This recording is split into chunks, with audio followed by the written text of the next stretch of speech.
Okay, so now you have conducted your multiple regression and you have your equation. So if you were doing this on Excel for a PC, you use the data analysis tool pack.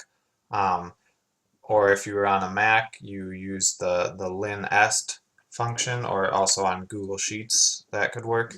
But either way, you ended up with the same equation of the same form where you have a response variable and then you have at least three explanatory variables. Each one has their own slope coefficient, and then you have the intercept as well. So this is the equation.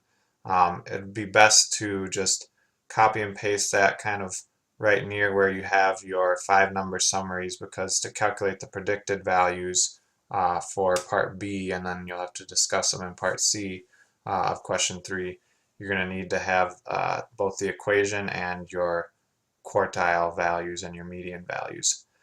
So then right below the equation, just to keep track of your numbers, you could type something like this. So because I'm most interested in gas price, that's the variable I'm focusing on. I'm going to write predicted value of commute with gas price at Q1 at the first quartile, and then the other two variables I'm going to either hold at their median. So public transportation supply, I'm going to insert the median value, and then for my indicator variable, I'm going to have a value of 1. So that means that cities in the west, so west equals 1. So it's going to give the prediction for a city that's in the west with median public transportation supply. And the first prediction is going to have gas price at the first quartile, and then we're going to see how much the prediction changes when we shift gas price to the third quartile. So right here is where we'll calculate our predicted values. So we'll just type equals negative 1.38, the intercept, plus the first coefficient is public transportation supply, and you can actually just type that.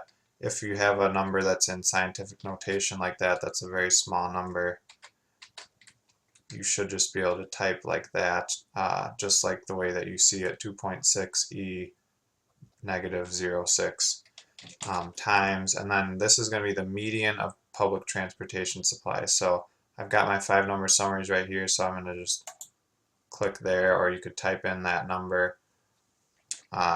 So that's the value. Oops, get that back. Plus. Okay, so now I'll do the next coefficient. So the next coefficient is gas price, and that's the one I'm going to want to insert the first quartile. So first I'll type the coefficient 0.02 times, and then I want the first quartile of gas price. So that's right here, 103.68. Plus now the third coefficient is for west, and because I'm holding the value of west constant at 1, it's that indicator variable, so it can only be 0 or 1, and I'm going to just hold it at 1. So I can actually just type plus 0.49, or I could type times 1, but that will be the same value. So this will give us, if we hit enter, this should give us our predicted value. So that means that when gas price is a city that has gas price at the first quartile equal to 103.68, $1.03 or $1.04, public transportation supply at the median of 64,000 annual vehicle miles per 10,000 residents. Hopefully you'll have a simpler unit than that for your variable. And then a city that's in the west. For a city that fits those descriptions, we're predicting a commute percentage of 1.35. So 1.35% of commuters traveling by bike.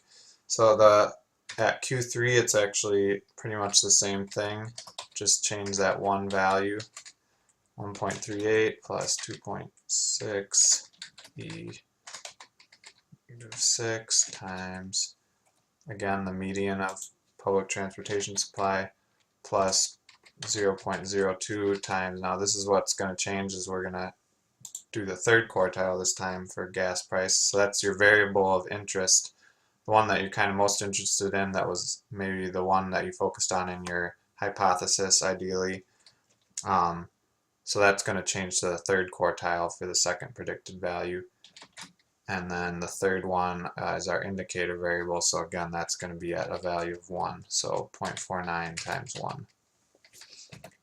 Okay, there we go. So we've got our two predicted values there, so we can see that holding public transportation supply and the region of the country constant, when we change gas price from Q1 to Q3, which is about $1.04 to $1.17, our commute percentage, predicted commute percentage by bike, goes up from 1.35 to 1.61%.